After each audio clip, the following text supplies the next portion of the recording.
Hello and welcome to another DV Kitchen screencast. And this screencast is on the Bitrate budget calculator. What is it and what does it all mean? So let's jump in there by clicking the third tab up here.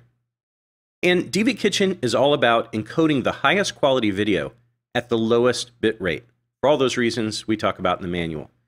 And this calculator is set up with 5 sliders that allow you to describe your situation.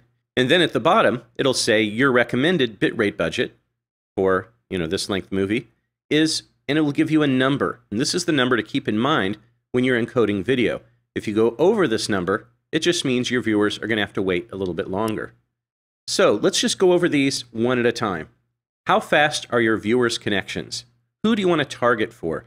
If you happen to know if you're delivering training videos and all your customers are in, very large corporations, then you can figure they've got T3 lines or better, and you can figure this at 10,000 or, to be safe, maybe somewhere in the 5,000 to 8,000 kilobits, which is 5 to 8 megabits per second.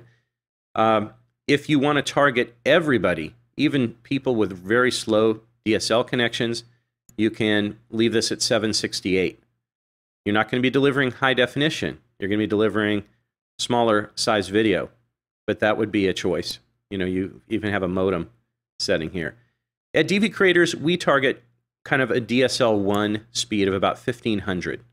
And that's just what we target. We know that there are some people with a little slower connections that have to wait a little longer, but we feel that 768 is compromising the quality of some of the things we want to deliver. So that's why we target a 1500. Next, what is the maximum number of simultaneous viewers you expect to be watching videos from your server at the same time? This means all videos, not just one video, but from your account, from your hosting account, how many people will be watching? Now, of course, if you encode for clients, every client situation is different. Some clients will have tons of viewers, others will have very few.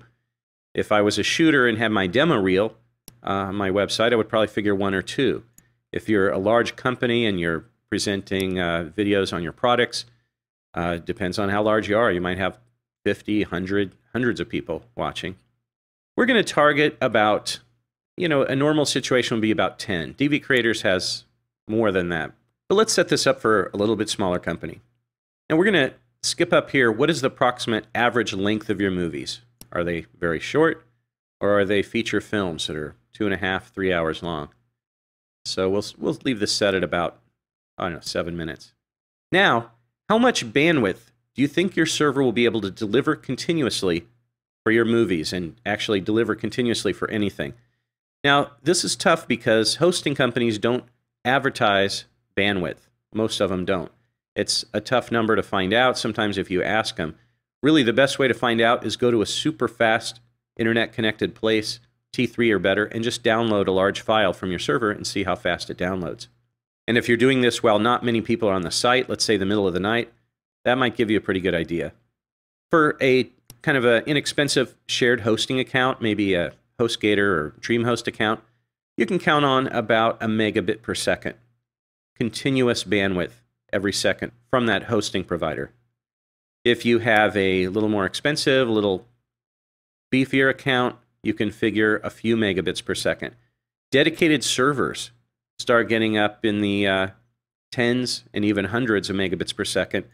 And if your client or you are a large corporation with server farms and an edge solution like Akamai, then you can, sky's the limit. You can figure whatever bandwidth you want. But that's probably not going to be your bottleneck. Now, I'm going to leave this set at kind of a really good shared hosting or a slow dedicated server, somewhere around, say, 14 to 17 megabits per second. Figure 14. And finally, let's look at, once your viewers click to watch your movie, what is the maximum acceptable wait time before it starts playing? Now, if your movies are for the general public, you really want to keep this 5 seconds or under. But let's say you're doing training videos and they're going all over the world and you're targeting some slower connections. It's possible that people will wait 30 seconds to watch that movie or even a minute or two. And you can see that gives you a bigger budget. If you're sending, let's say, stock footage or a TV commercial across town, they might wait, 10 minutes for that footage. And again, that gives you a much higher budget. Well, let's move this down to about 5 seconds. Now, you'll never get 0 seconds on the web. There's always latency issues. That's why this only goes down to 2. But we're going to leave it at about 5 seconds. And now the bitrate budget calculator is telling me your recommended bitrate budget for this length movie is 1409 kilobits per second. There's two different tools in DV Kitchen to help you with this number. One is Sample Lab, which shows you what your movie will look like when it's encoded at 1400 kilobits per second. And the bitrate budget calculator is the other tool that tells you for your situation or for your client's situation, this is a safe bitrate to stay under so that people don't have to wait more than 5 seconds to watch the movie. So overall, you set these sliders up for your situation, you look at the number at the bottom and keep that in mind when you're setting up your encoding recipes. Thanks for watching.